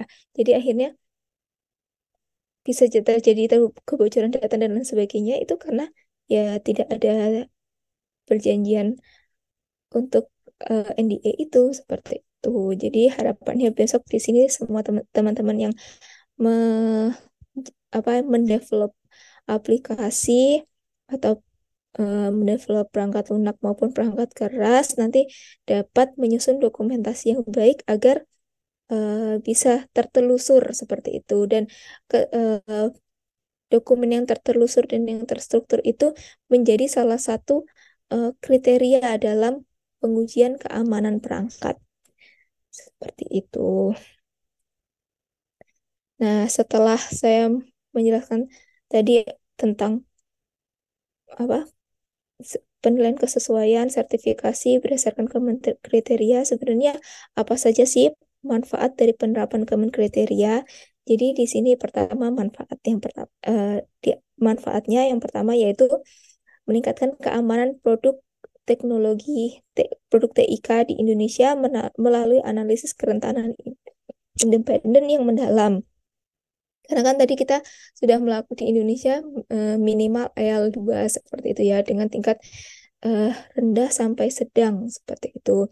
Lalu yang kedua meningkatkan keamanan infrastruktur informasi di Indonesia dengan menyediakan jaminan keamanan. Jadi perangkat-perangkat yang digunakan di yang dia berdiri sendiri maupun diintegrasikan dengan sistem teknologi informasi, dia sudah memiliki jaminan keamanan dengan dibuktikan tadi sertifikat bukti kesesuaian seperti itu. Bukti kesesuaiannya berdasarkan apa? Berdasarkan ISO 15408 atau common kriteria itu. Terus yang ketiga, mendapatkan akses ke pasar internasional untuk produk-produk TIK Indonesia. Kenapa bisa mendapatkan akses ke pasar internasional? Sebagaimana yang saya sampaikan di awal bahwa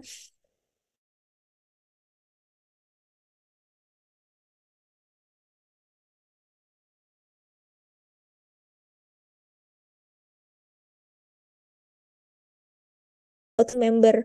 Jadi pada saat kriteria yang berlaku secara internasional, kita tidak perlu mengeluarkan biaya lagi untuk melakukan sertifikasi di luar negeri karena biaya sertifikasi di luar negeri itu pastinya cenderung mahal. Apalagi jika kita dari Indonesia melakukan sertifikasinya di luar, pasti kan akan ada biaya.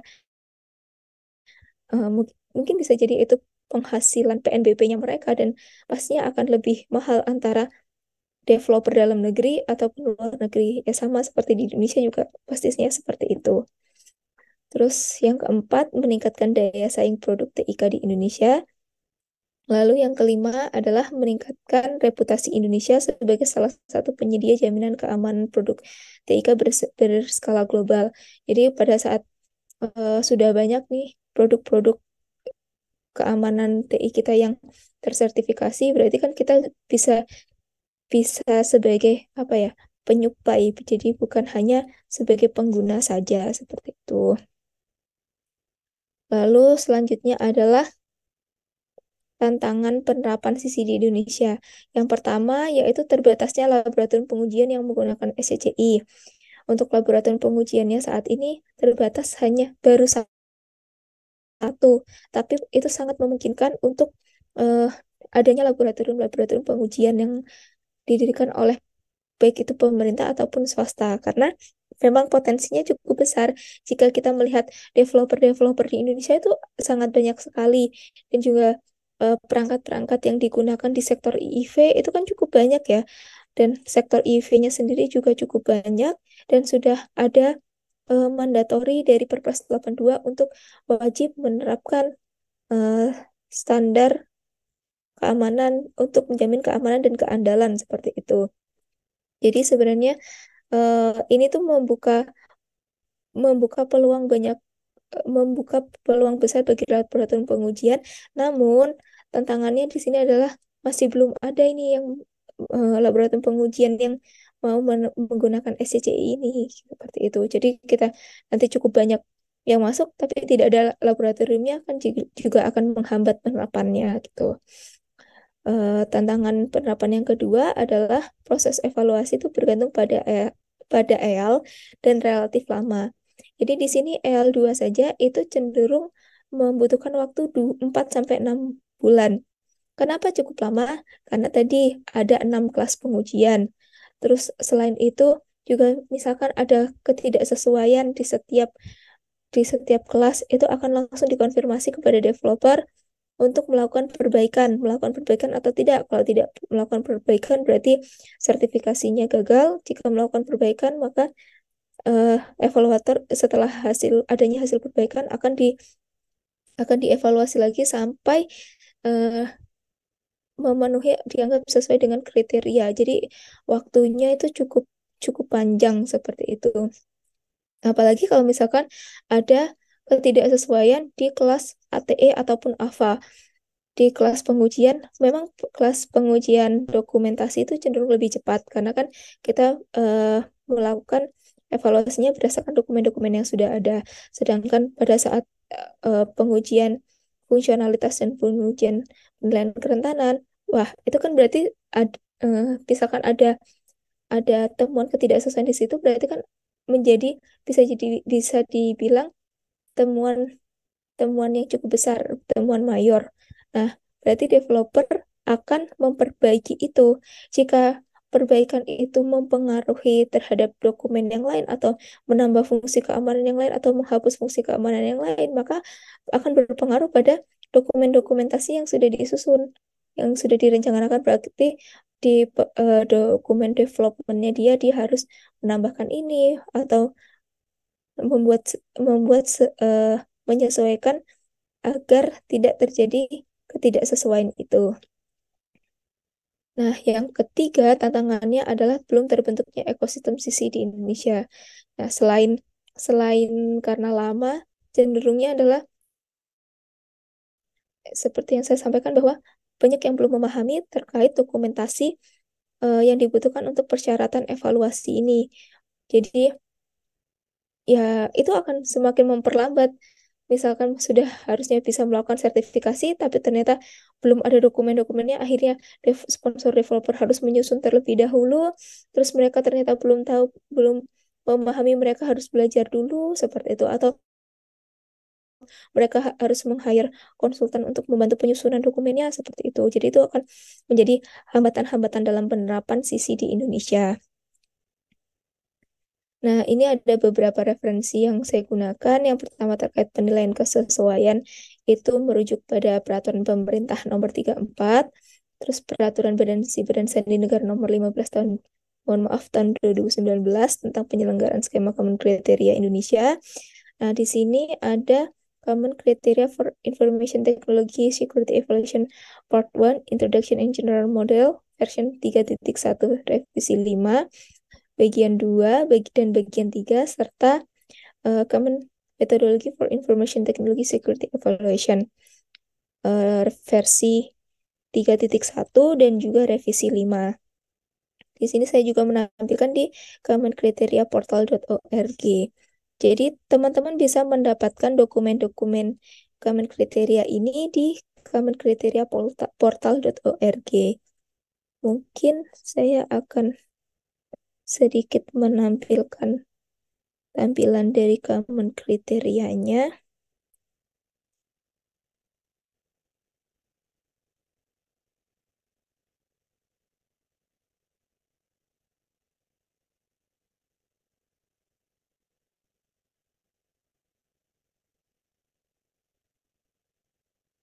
Apakah sudah tertampil?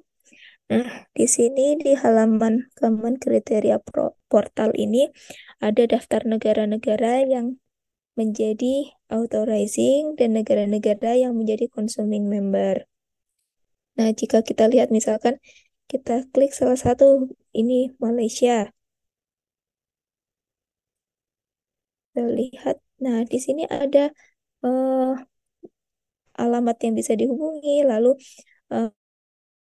halaman websitenya serta emailnya seperti itu. Lalu di sini ada penjelasan apa itu tentang common kriteria, tujuannya seperti apa, terus perjanjiannya seperti apa.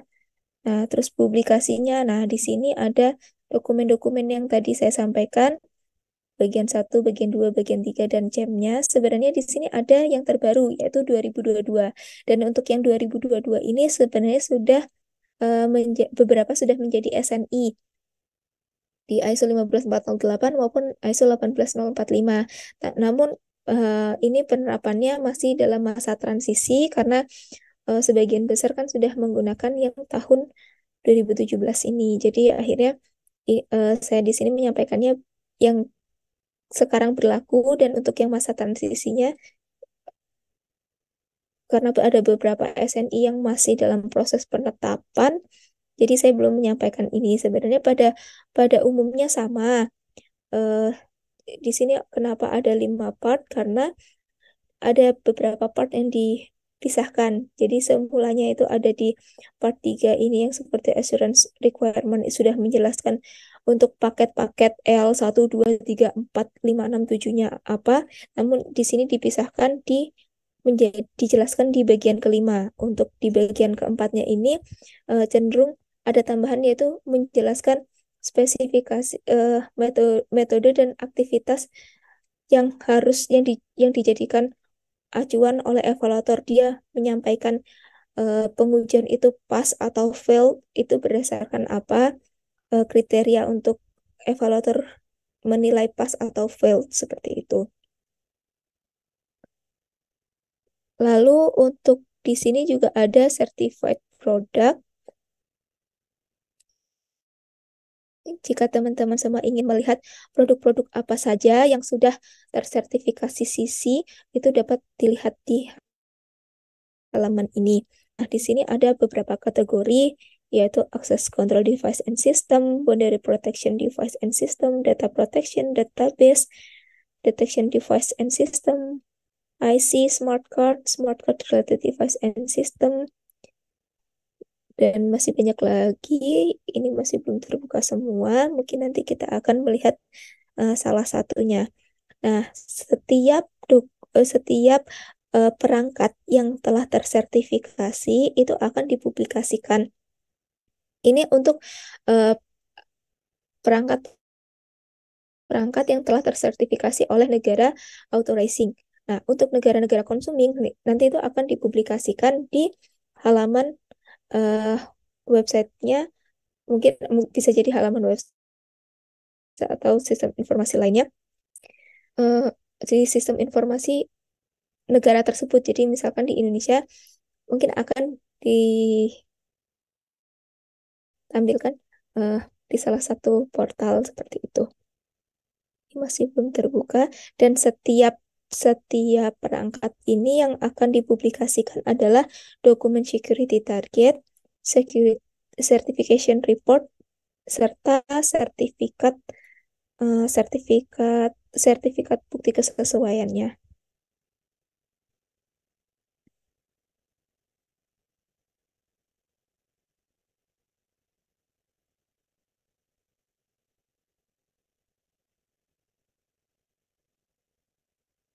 Mungkin sembari menunggu ini, apakah ada pertanyaan dari teman-teman semua? Banyak Bu. Siap. Biasa ini mahasiswa kalau suruh ngetik atau unmute ini malu-malu. Saya buatkan di slide Dodo. Ternyata sudah ada 1, 2, 3, 4, 5, 6, 7 pertanyaan Bu. Siap. Ini temennya. Kayaknya teman-teman pengennya stay anonymous ya.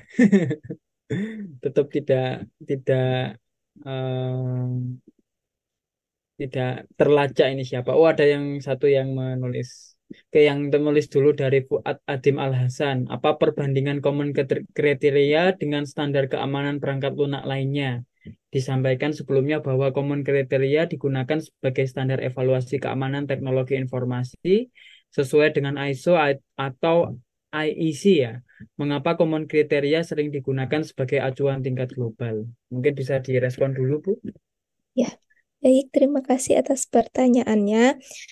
Kenapa common kriteria dijadikan sebagai apa acuan global seperti itu? Sebenarnya kalau untuk standar nasional di kita sendiri kan ada standar nasional Indonesia, yang mana standar nasional Indonesia itu ditetapkan oleh Badan Standarisasi Nasional. Nah, Badan Standarisasi Nasional itu menjalin kerjasama dengan beberapa organisasi penyusun standar internasional atau asosiasi penyusun standar internasional. Salah satunya adalah ISO-IC. Nah, ISO-IC ini kan apa ter yang tergabung dalam ISO-IC itu cukup banyak negara. Nah,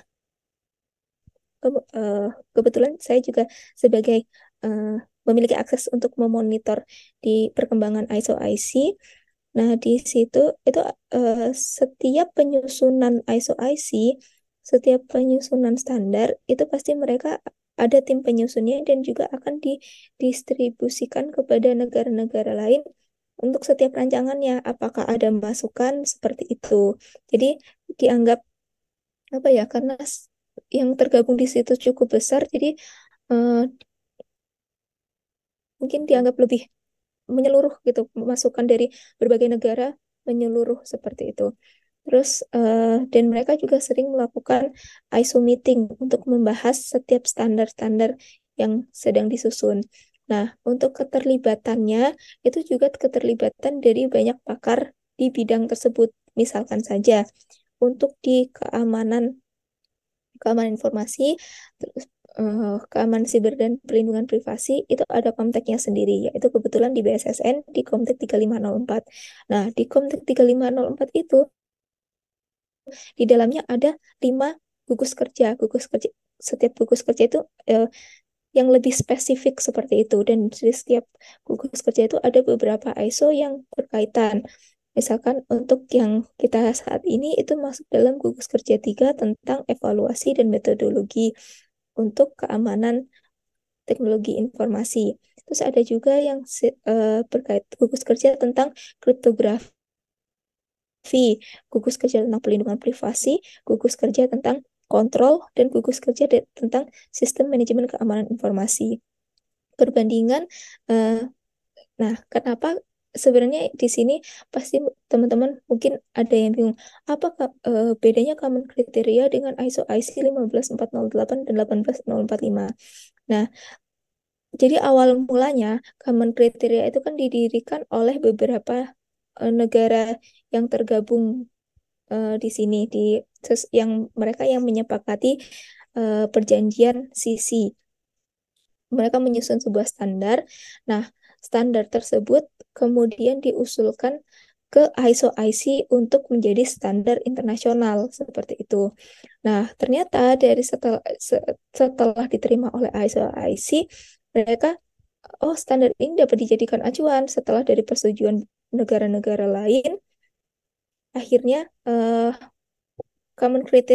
dokumen common kriteria ini dijadikan acuan, dijadikan apa ya, dipelihara atau oh, CCCRA dengan ISO memiliki perjanjian, mereka oke, dokumen ini bisa dirujuk oleh ISO dan menjadi ISO IC segini seperti itu, dan isinya cenderung sama seperti itu.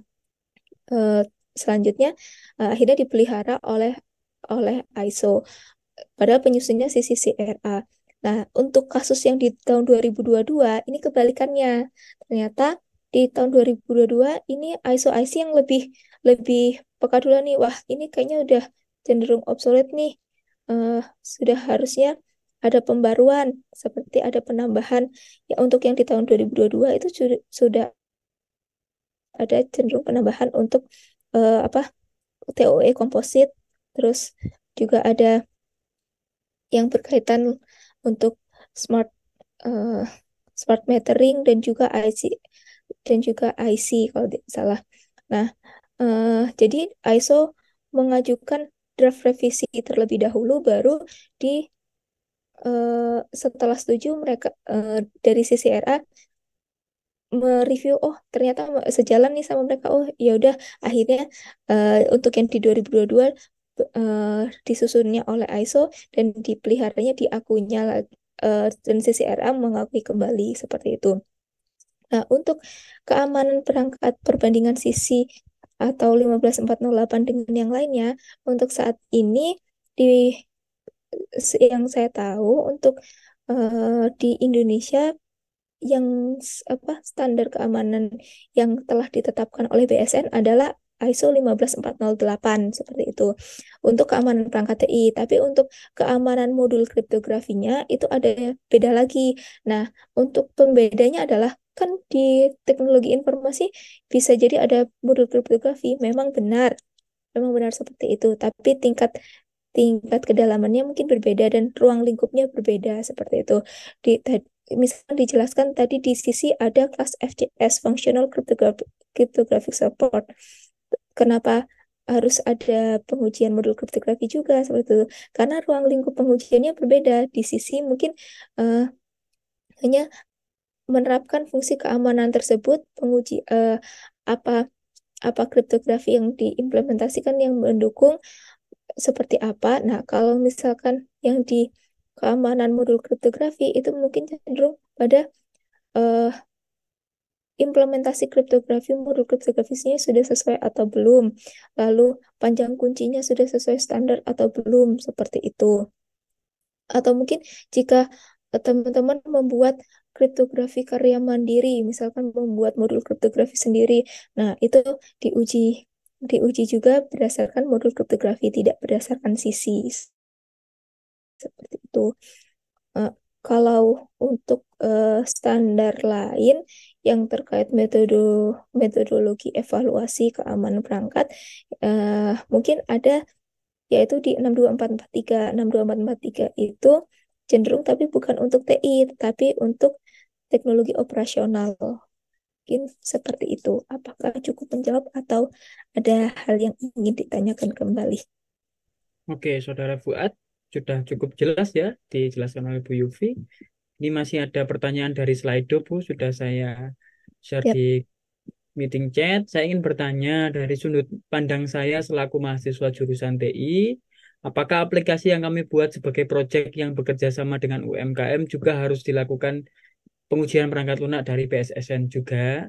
Karena tak jarang aplikasi yang kami buat nantinya akan digunakan oleh banyak masyarakat dan belum bisa menjamin tentang keamanan datanya. Terima kasih, Bu. Siap, terima kasih atas pertanyaannya. Terima kasih Bapak karena sudah membacakan. Ya, untuk di sini memang kan seperti yang disampaikan tadi bahwa ini bukan mandatori, kecuali yang mandatori itu hanya untuk yang digunakan di sektor IIV. Sedangkan misalkan kita gunakan untuk yang bekerja sama dengan UMKM dan itu bukan sektor IIV, tidak harus melakukan pengujian perangkat lunak di BSSN. Seperti itu karena pengujian perangkat lunaknya itu sebagai misalkan kita sadar nih kita ingin menjualnya juga untuk ke produk untuk menjualnya dengan meningkatkan nilai produk yang kita buat seperti itu. Jadi apa ya positif positifnya kita menerapkan menerapkan melakukan pengujian atau melakukan sertifikasi ya kita sudah memiliki bukti kesesuaian sehingga harganya kita mungkin akan lebih lebih mahal dibandingkan atau lebih terpercaya, lebih diakui dibandingkan yang lain yang belum memiliki sertifikasi bukti kesesuaian seperti itu. Kalau misalkan karena dan misalkan teman-teman belum bisa menjamin tentang keamanan datanya. Nah, misalkan tidak diajukan sertifikasi terlebih dahulu karena mungkin pertimbangan biaya dan lain sebagainya. Nah, itu teman-teman setidaknya dengan kita belajar sekarang di sini pada saat mengembangkan produk serta menyusun evaluation evidence-nya itu sudah mempertimbangkan keamanan datanya. Terus sudah mulai menerapkan security functional requirement yang ada di dalam ISO 15408. Terus juga sudah memastikan dokumentasinya terstruktur. Teman-teman nanti kita insya Allah akan belajar tentang penyusunan tes plan di kelas functional testing dan vulnerability assessment. Nah, teman-teman nanti bisa melakukan itu sebelum sebelum di apa dipasarkan seperti itu. Kalau misalkan kalau menurut saya pribadi ya, karena ini misalkan bekerja sama dengan UMKM, eh, tidak harus melakukan pengujian perangkat lunak karena memang itu tidak bersifat mandatori, melainkan voluntary. Tetapi berbeda hal jika perangkat yang kita gunakan itu digunakan untuk sektor IIV seperti itu, karena sudah ada aturan dari pemerintah gitu. Tapi harapannya teman-teman bisa menjamin keamanannya dari sudah menerapkan, ya kalau di ISO 15408 bagian 2 ada komponen-komponen fungsional ini nih, berarti harus menerapkan ini, berarti ada persyaratan-persyaratannya seperti ini, harus seperti ini, seperti itu. Mungkin saya bisa membukakan sedikit untuk contoh persyaratannya. Sisi.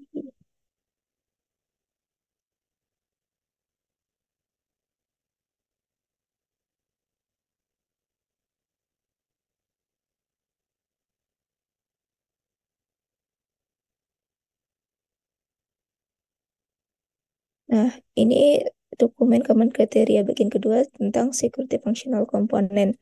Di sini ada cukup banyak halaman memang, 323.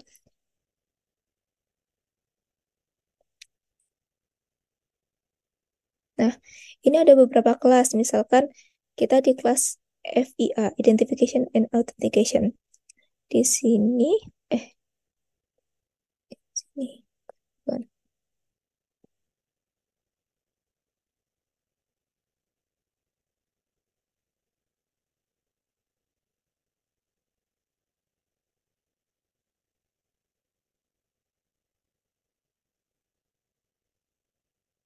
Misalkan, atau mungkin misalkan ini FAU Gen, yaitu Security Audit Data Generation. FAU ini kan karena berkaitan dengan audit,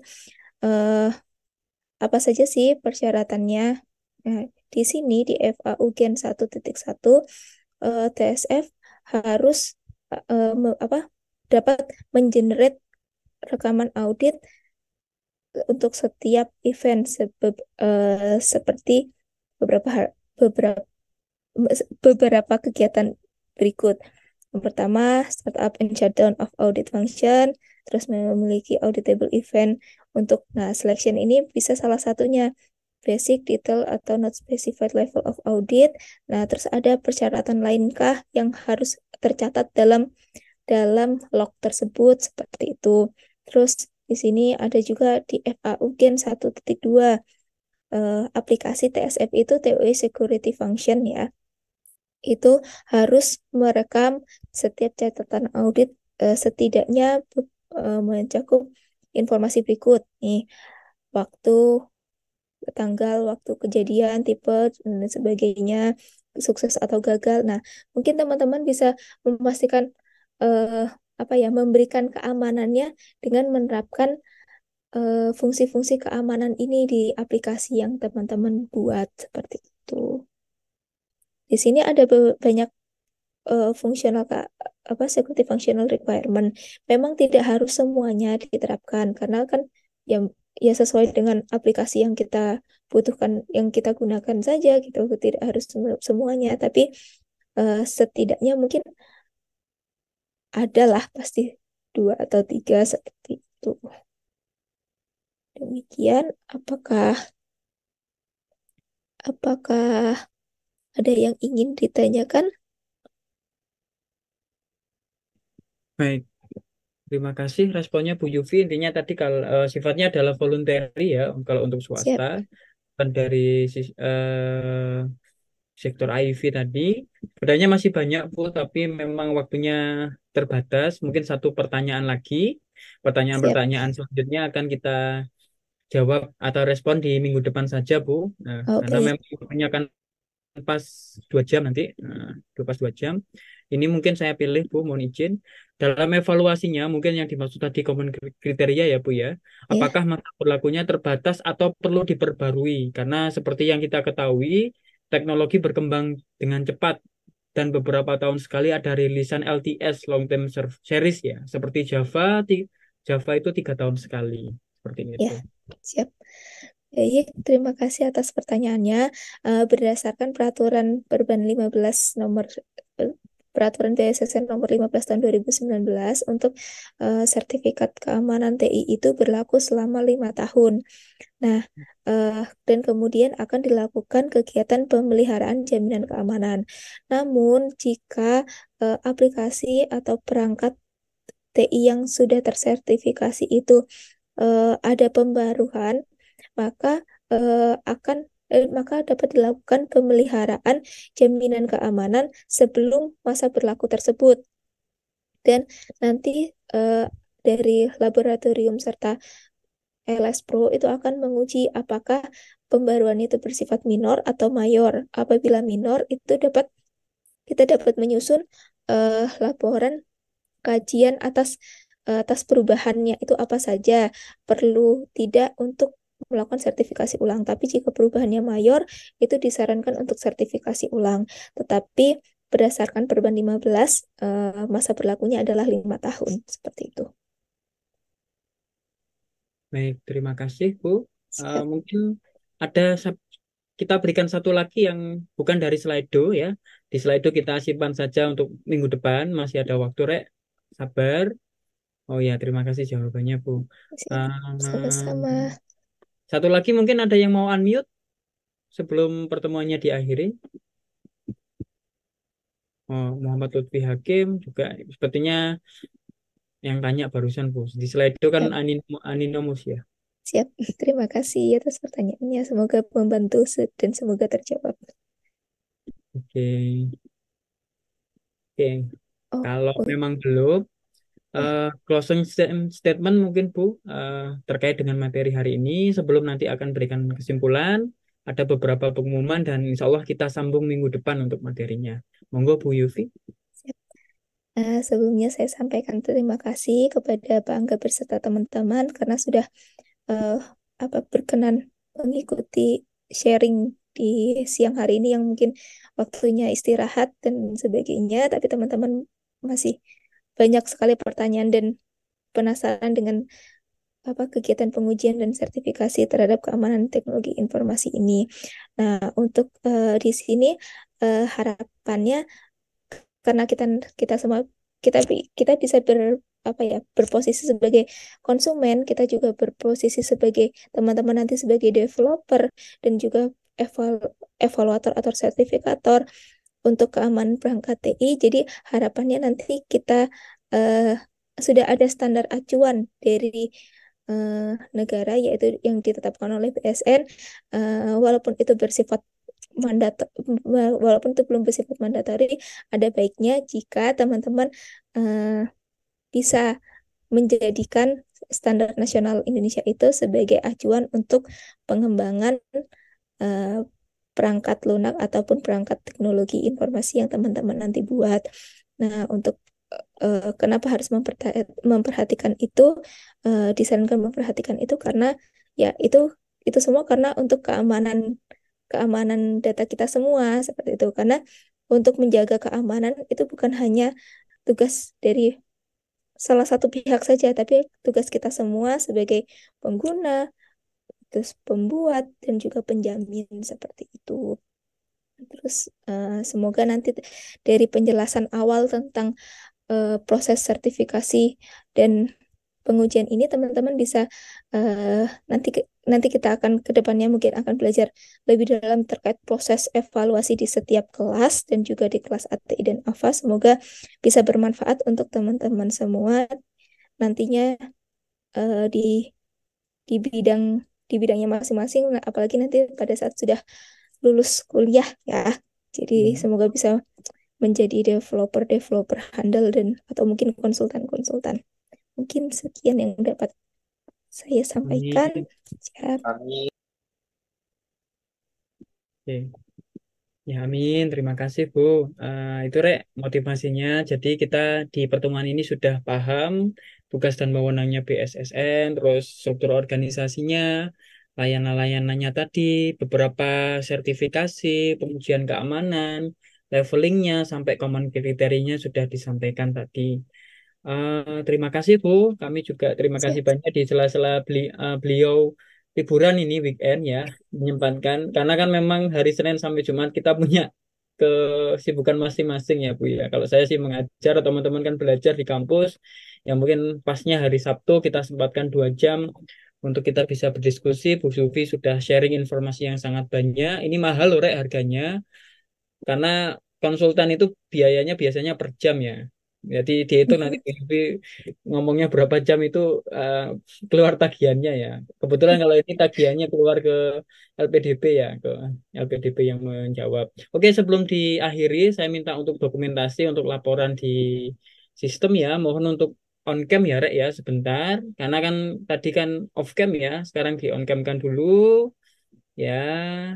Sambil menunggu on cam, jangan lupa di Google Form. Mohon maaf saya buatkan Google Form dulu karena e-learning JTI kayaknya barusan di maintenance, barusan bisa. Saya nggak sempat buat assignment. Silakan diisi presensi kehadirannya dan dibuatkan rangkuman ya. Jangan pakai ChatGPT ya, karena bahasanya ketahuan. Ya, mungkin minggu depan tetap kita pakai Slido. Mungkin di tengah-tengah kita selingi dengan kuis ya, Bu ya. Nanti kita selingi dengan kuis. Terus juga mungkin ada tugas dari Bu Yufi, monggo nanti buat teman-teman. Jadi dipersilakan. Oke, halaman pertama sudah hampir full, halaman kedua juga full, ya sudah keluar semua. Halaman ketiga masih belum on cam, halaman kelima masih proses on cam. Mungkin halaman pertama dulu, 1, 2, 3, oke. Halaman kedua di Tihaya, 1, 2.